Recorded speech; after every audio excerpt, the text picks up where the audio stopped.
Okay ladies and gentleman, today is a historical day in your life, क्योंकि आज हम एक बहुत ही इंपॉर्टेंट चैप्टर पढ़ने वाले हैं which is going to be the basis और the base of the entire physics that you are going to study, Newton's laws of motion.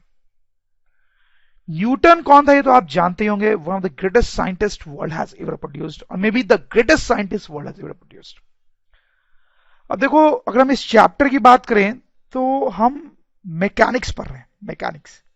Mechanics जो है वो फिजिक्स का एक बहुत बड़ा ब्रांच है। इसको देखा जाए तो दो पार्ट में डिवाइड किया जा सकता है, kinematics and dynamics.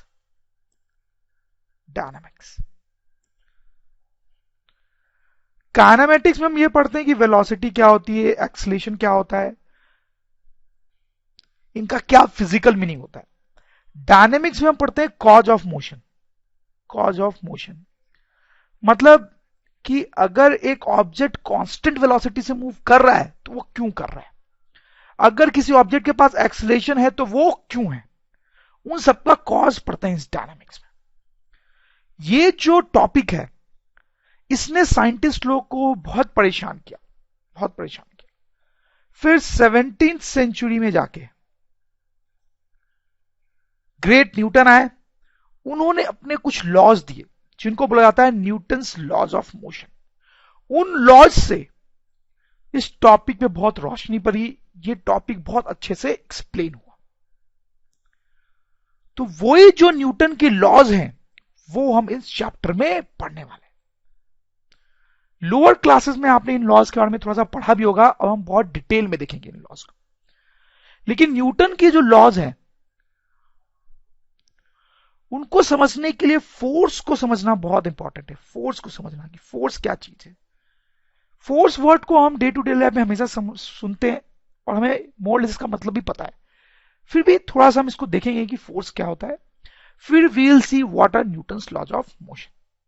So let's talk about force a bit. First point is that force is a push or a पुल।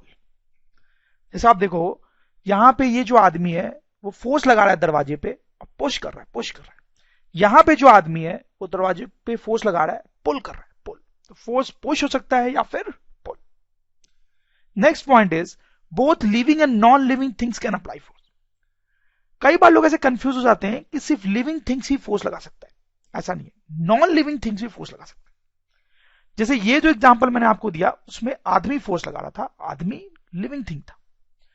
जैसे ये एग्जांपल आप देखो, हवा चल रही है तो इन पत्तों पे इधर फोर्स लग रहा है, हवा फोर्स लगा रही है। हवा कैसी है, नॉन लिविंग थिंग है। तो ऐसे न्यूमरस एग्जांपल्स है जिसमें नॉन लिविंग थिंग भी फोर्स लगा सकती है। The next point is which is the most important point, when force acts two objects are involve. जब फोर्स लगता है तो दो ऑब्जेक्ट इन्वॉल्व होते हैं हमेशा।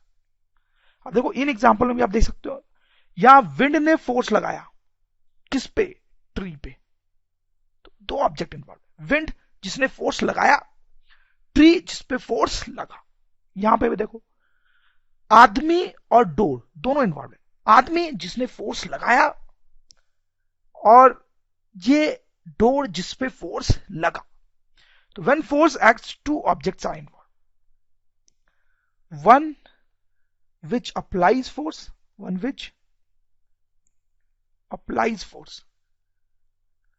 other which receives force, आप समझ रहे होंगे मेरी बात। जैसे आप ये केस देखो, इसमें क्या हो रहा है, इस बॉल पे फोर्स लगाया जा रहा है, ठीक, इस बैट के हेल्प से। लेकिन again two objects are involve, ball जिसपे फोर्स लग रहा है, ठीक है, बैट जो फोर्स लगा रही है, टू ऑब्जेक्ट्स आर इन्वॉल्व।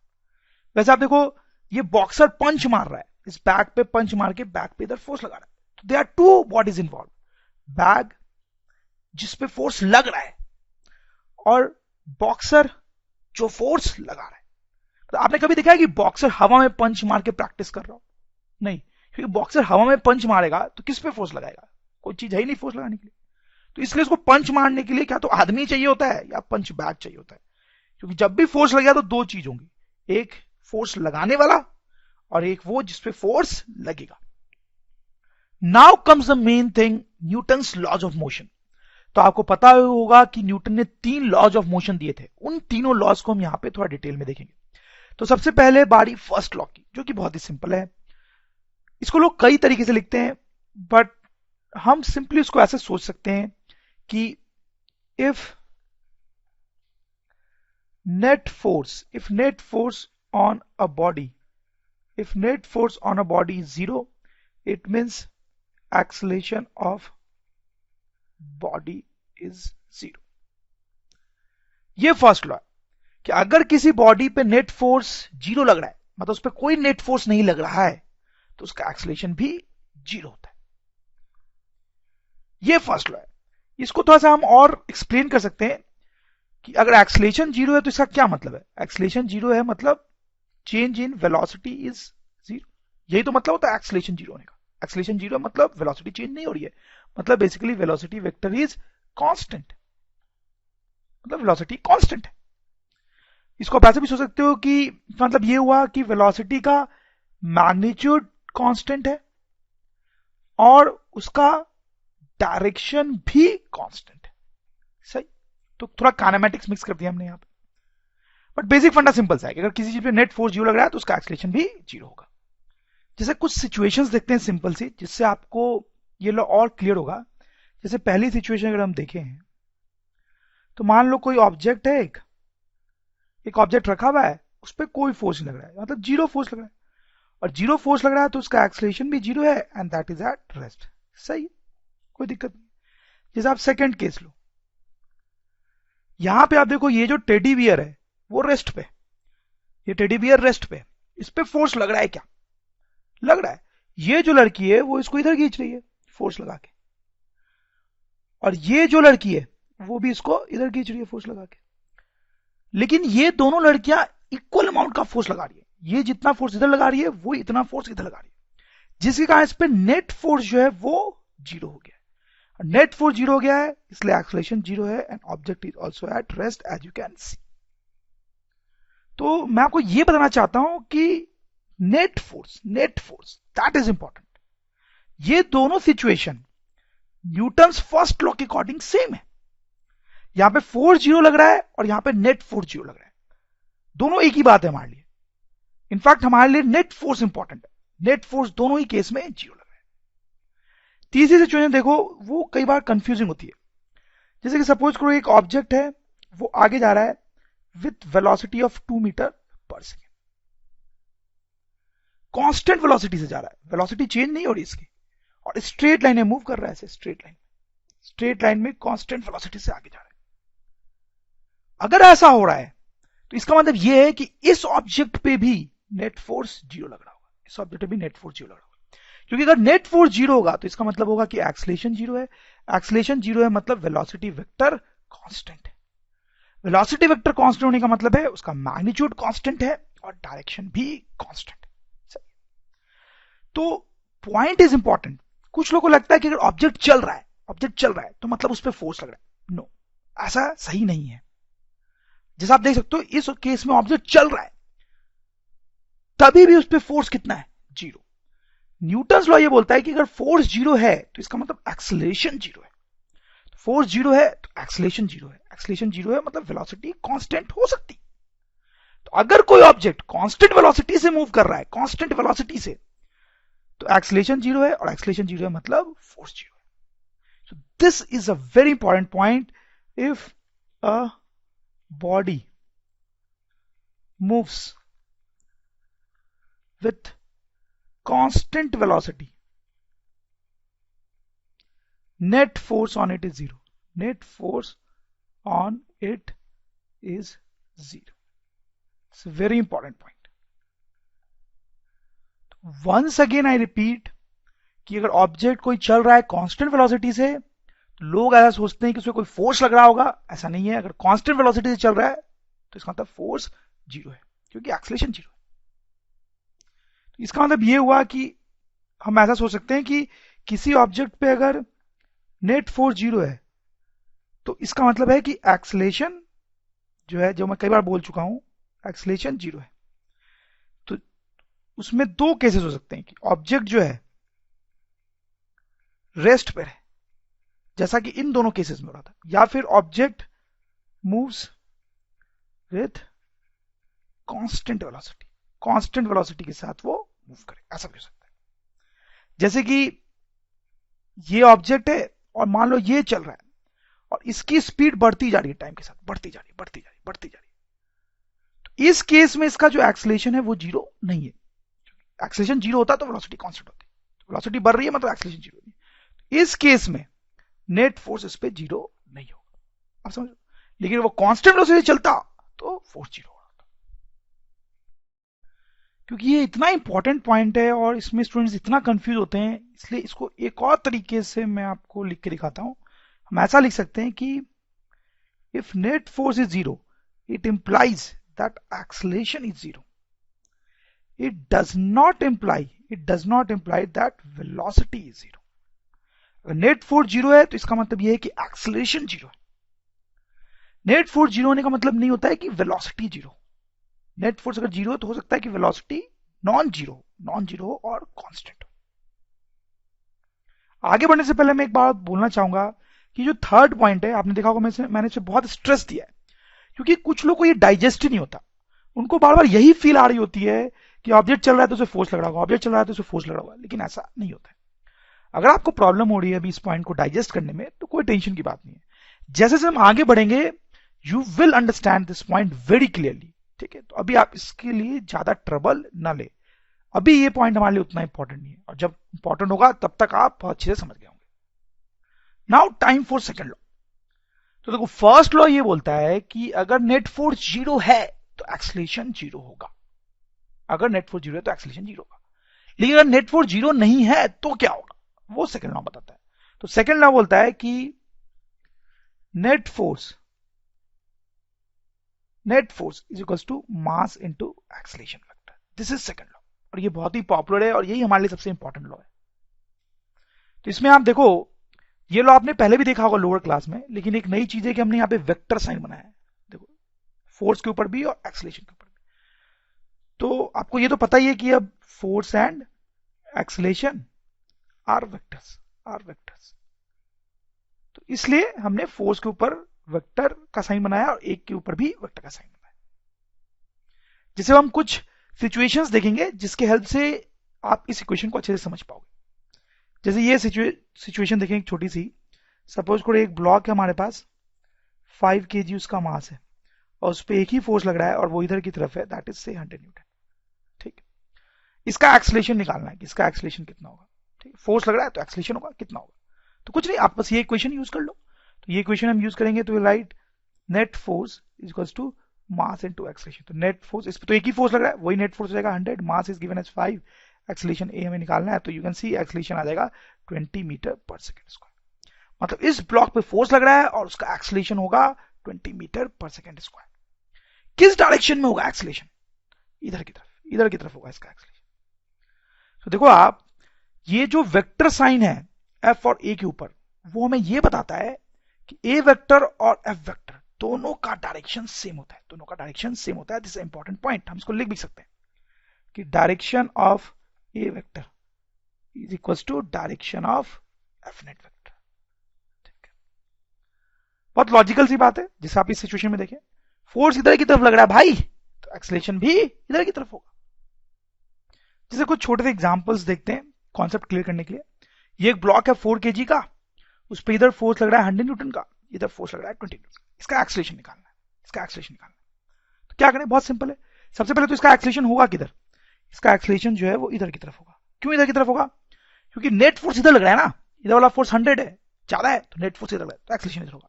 और वैल्यू कैसे निकालेंगे, तो वो इक्वेशन से निकाल लेंगे, F net is equal to mass into acceleration. Net force हम लिखेंगे 100 minus 20 equal to mass that is 4 into acceleration. तो यहां से एक्सीलरेशन आ जाएगा 80/4, that is 20 metre per second square. That's our answer, simple. वैसे ही दूसरा सिंपल सा क्वेश्चन देखते हैं। यहां पे सिचुएशन है कि वही ब्लॉक है 4 kg का, उस पर एक फोर्स इधर लगा रहा है जो हमें बताना है कितना है, इधर का फोर्स 20 न्यूटन और इस पे एक्सीलरेशन इधर है 5। तो ये फोर्स कैसे निकालेंगे, तो आप देखो फिर से इक्वेशन हम यही लगाएंगे, F net is equal to mass into acceleration, ठीक है। तो एफ नेट जो है वो इन दोनों फोर्स का सब्ट्रैक्शन होगा। तो यहां पे एफ माइनस 20 लिखना चाहिए मुझे या 20 माइनस एफ लिखना चाहिए, दोनों को सब्ट्रैक्ट करना है नेट फोर्स निकालने के लिए। तो एफ माइनस 20 या 20 माइनस एफ, कुछ लोग इसमें कंफ्यूज हो जाते हैं। तो अब देखिए 20 माइनस सॉरी एफ माइनस 20 लिखेंगे क्योंकि एक्सेलरेशन इधर की तरफ है, मतलब नेट फोर्स भी इधर ही होगा, मतलब ये फोर्स ज्यादा है, ये फोर्स ज्यादा है, तो एफ माइनस 20 लिखेंगे, दिस इज रॉन्ग। तो इसका मतलब है we'll have F minus 20 will be equals to mass that is 4 into acceleration that is 5. From here we'll get F is equals to, अब देखो कितना आ जाएगा 40 Newton. So that is our answer। जैसे एक और पार्ट देखते हैं, इसमें इस पे इधर फोर्स लग रहा है, ये फोर्स हमें निकालना है, इधर 20 न्यूटन का फोर्स लग रहा है और इसका एक्सेलरेशन इधर की तरफ है, इधर की तरफ है। अब ये फोर्स कैसे निकालेंगे, फिर से इक्वेशन वही यूज करेंगे, F net is equals to m into a। अब नेट फोर्स कैसे लिखेंगे, अब F माइनस 20 लिखेंगे या 20 माइनस एफ लिखेंगे, बताओ। अब देखो एक्सेलरेशन इधर की तरफ है, इधर की तरफ है, उधर 20 ज्यादा है और एफ कम है, क्योंकि नेट फोर्स भी इधर होना चाहिए, तो 20 ज्यादा है, तो यहाँ पे 20 माइनस एफ लिखेंगे, दिस इज रॉन्ग। तो will write like this, 20 minus F is equal to mass that is 4 into acceleration that is 1। तो यहां से आप देखो आएगा 20 minus 4 equal to force, means force is 16 newton, that is our answer. इस तरीके से कुछ इस फॉर्मूले का यूज होता है। Let's do this question. यहां पे एक 5 kg का ब्लॉक है, उस पे इधर एक फोर्स लग रहा है एंगल पे 100 न्यूटन का, और इधर एक फोर्स लग रहा है वो भी एंगल पे 100 न्यूटन का, और ये एंगल्स भी दिए हुए। इस ब्लॉक का एक्सेलरेशन बताना है। अब देखो जब भी एक्सेलरेशन बताना होगा आपको तो न्यूटन्स लॉ यूज होगा, क्योंकि न्यूटन के सेकंड लॉ में एक्सेलरेशन आता है, F equals to ma is acceleration. लेकिन यहां पे न्यूटन सेकंड लॉ को लगाना थोड़ा डिफिकल्ट है क्योंकि फोर्सेस एंगल पे लग रहे हैं। तो क्या करें हम, तो जब भी फोर्सेस ऐसे टेढ़े मेढ़े हो, एंगल पे लग रहे हो, तो फोर्सेस का कंपोनेंट करना पड़ता है फोर्सेस का, जो हमने वेक्टर वाले चैप्टर में पढ़ा था। तो यहां पे इन दोनों फोर्सेस का हम कंपोनेंट करेंगे, इस डायरेक्शन के लॉन्ग और वर्टिकल डायरेक्शन के लॉन्ग, इन दोनों डायरेक्शन के लॉन्ग फोर्सेस का कंपोनेंट करेंगे।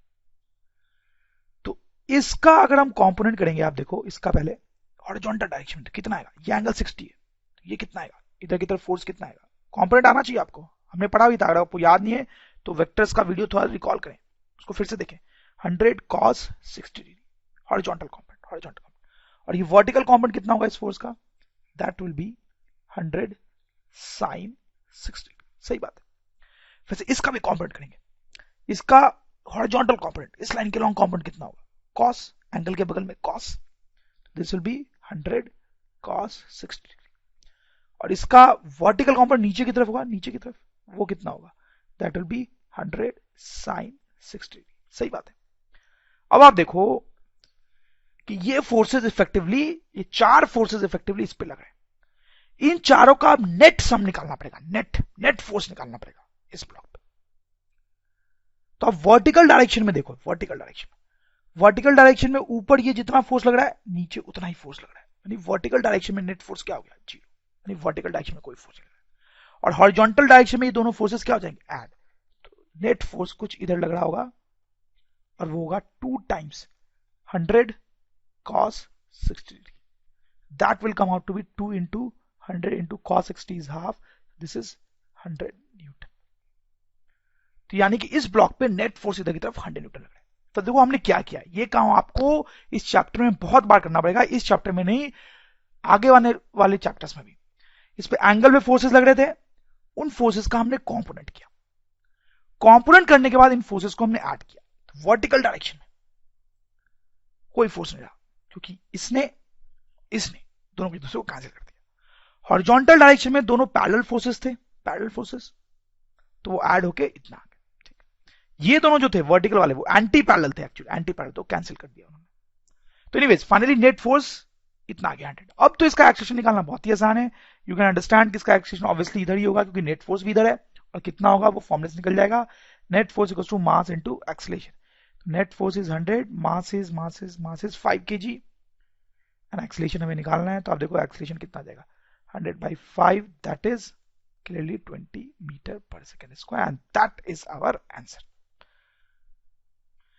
देखो ये क्वेश्चन देखते हैं, ये एक 5 kg का ब्लॉक है, उस पर एक फोर्स F ऊपर लग रहा है, 100 न्यूटन का फोर्स एक नीचे लग रहा है, और ऐसे एंगल पे एक फोर्स लग रहा है एक और 100 न्यूटन का, और इस ब्लॉक का एक्सलेशन दिया हुआ है आगे तरफ ए। क्वेश्चन है कि F और A निकालना है, F और A। ठीक है, कैसे अप्रोच करेंगे? देखो ये जो क्वेश्चंस मैं आपको करा रहा हूं, अगर आप इसको ध्यान से देख लेंगे ना तो ये चैप्टर आगे आपको बहुत स्मूथ लगेगा। अभी शुरू में थोड़ा डिफिकल्ट लग सकता है, बट ये थोड़ा सा पार्ट आप कर लेंगे तो आगे बहुत स्मूथ हो जाएगा। एनीवेज नाउ F और A कैसे निकालेंगे? सो आप देखो यहां पे भी टेढ़े मेढ़े फोर्सेस लग रहे हैं, तो इन फोर्सेस को हमें क्या करना पड़ेगा? कॉम्पोनेंट। ठीक, तो इस फोर्स को हम यहां पे कॉम्पोनेंट करेंगे सॉल्व करने के लिए। इसको कॉम्पोनेंट करेंगे तो क्या होगा? एक फोर्स ऐसा आएगा और एक फोर्स ऐसा आएगा, सही बात है। ये फोर्स कितना होगा? This will be 100 cos 53 degree, सही बात है। और ये फोर्स कितना हो जाएगा? This will be 100 sin 53 degree.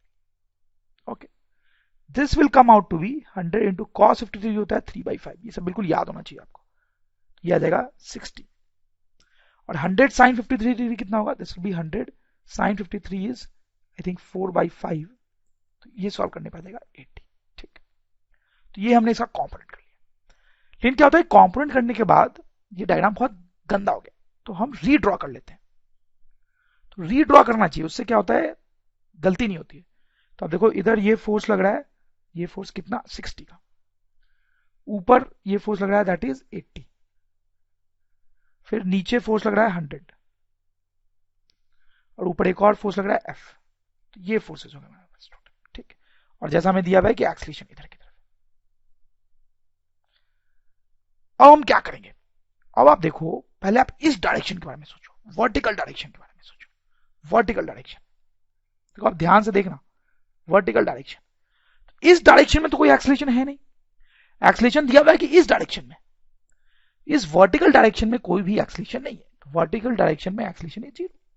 तो अगर इस डायरेक्शन में कोई एक्सलेशन नहीं है तो इस डायरेक्शन में नेट फोर्स भी क्या होना चाहिए? 0। तो वर्टिकल डायरेक्शन में नेट फोर्स 0 होना चाहिए। तो इस डायरेक्शन में नेट फोर्स 0 कब होगा? वो तब होगा जब 40 plus 80, sorry F plus 80 is to 100। तो इन दोनों का सम ऊपर की तरफ जो है शुड बी 100। तो क्या होगा? ये फोर्स दोनों मिलके इसको कैंसिल कर देंगे, तो F प्लस 80 शुड बी 100, जहां से क्लियरली आ जा रहा है कि F इक्वल टू 20 न्यूटन। ठीक, तो हमें F निकालना था, वो तो हो गया। अब A कैसे निकालेंगे? A के लिए आप हॉरिजॉन्टल डायरेक्शन में एनालिसिस करो, हॉरिजॉन्टल डायरेक्शन में, हॉरिजॉन्टल डायरेक्शन, हॉरिजॉन्टल डायरेक्शन में एक्सीलरेशन है, मतलब इधर फोर्स भी होगा। इस एक्सीलरेशन को निकालने के लिए आप न्यूटन सेकंड लॉ यूज कर लो। So that is net force is equal to mass into acceleration. इस डायरेक्शन में net force is clearly 60, mass दिया हुआ है 5, एक्सीलरेशन ए हमें निकालना है, तो acceleration is 60/5, that is 12 metre per second square. तो इस तरीके से क्वेश्चन सॉल्व हो गया हमारा। तो इसमें इस क्वेश्चन में इंपॉर्टेंट पॉइंट जो मैं आपको सिखाना चाहता था वो ये था, इस डायरेक्शन का एनालिसिस हमने अलग किया और इस डायरेक्शन का एनालिसिस हमने अलग किया। Let's do this one, this will be slightly complicated. इसमें ये ब्लॉक है 5 kg का, जो आप देखो इस इंक्लाइंड प्लेन पर रखा हुआ है। इंक्लाइंड प्लेन का मतलब समझे आप, inclined plane, this inclined plane, तो नाम से क्लियर है, मतलब टेढ़ा प्लेन, टेढ़ा प्लेन।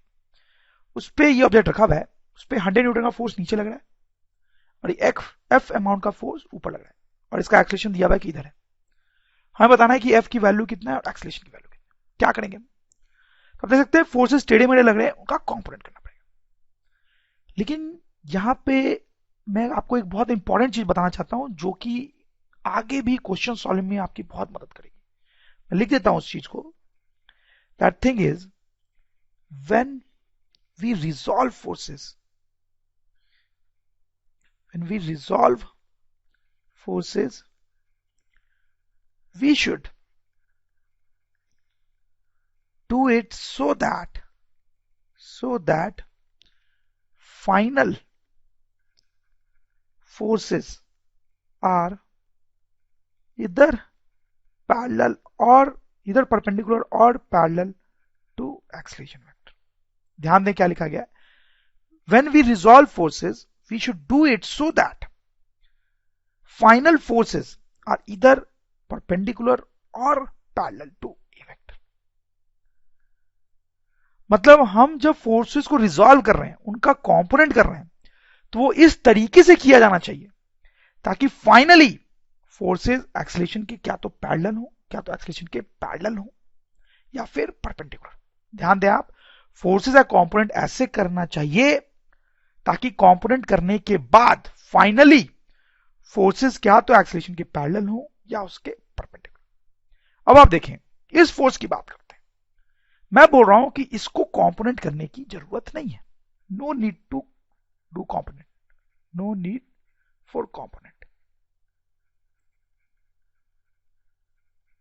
क्यों? अब देखो, ये जो फोर्स है वो ऑलरेडी एक्सेलरेशन के परपेंडिकुलर है, ये ऑलरेडी परपेंडिकुलर है, मतलब इसको कंपोनेंट करने की कोई जरूरत नहीं है। इस फोर्स को आप देखें, क्या ये एक्सेलरेशन के पैरेलल या परपेंडिकुलर है? नहीं है। आपको दिख रहा होगा, ना ये पैरेलल है ना परपेंडिकुलर। तो ये जो फोर्स है इसको हम कंपोनेंट करेंगे, इसको कंपोनेंट करेंगे। ठीक है, मतलब शायद आपको पहले लग रहा होगा कि इसको कंपोनेंट करते हैं, बट इसको हम कंपोनेंट नहीं कर रहे हैं क्योंकि ऑलरेडी एक्सेलरेशन के परपेंडिकुलर। और इसको कंपोनेंट करेंगे क्योंकि ना ये पैरेलल है ना परपेंडिकुलर एक्सेलरेशन। अब आप देखो, इसको कंपोनेंट करेंगे कैसे हम।